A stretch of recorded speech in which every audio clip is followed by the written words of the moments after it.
नीक लागत है पतर को जब लगावत है घड़ी। नीक लागत है पतर को जब लगावत है घड़ी। हाँ लगावत है घड़ी है लगावत है घड़ी। नीक लाग जब पतर को जब लगावत है घड़ी।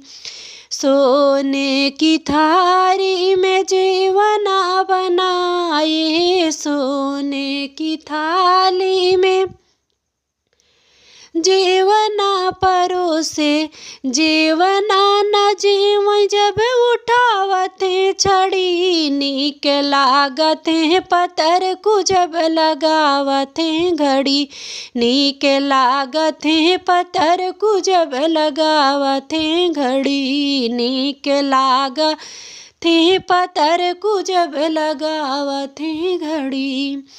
गंगा जमुनवा से जल भरी लाए। गंगा जमुनवा से जल भरी लाए। गेड़ुआ न घूटई उठावत है छड़ी। हाँ हो गेड़ुआ न घूटई उठावा थे छड़ी। नीक लागत है पतर को जब लगावत है घड़ी। नीक लागत है पतर को जब लगावत है घड़ी।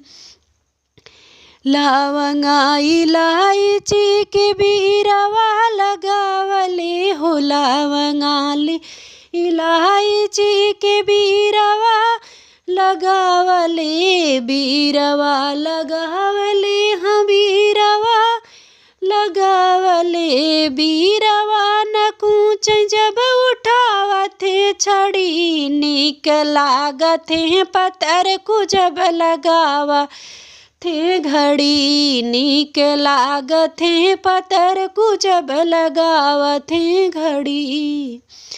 फूलवा ही चुहनी चुहनी से जिया लगाए। फूलवा ही चुहनी चुहनी से जिया लगावले। से जिया न सूतई उठावत छड़ी। नीक लागत है पतर को जब लगावत है घड़ी।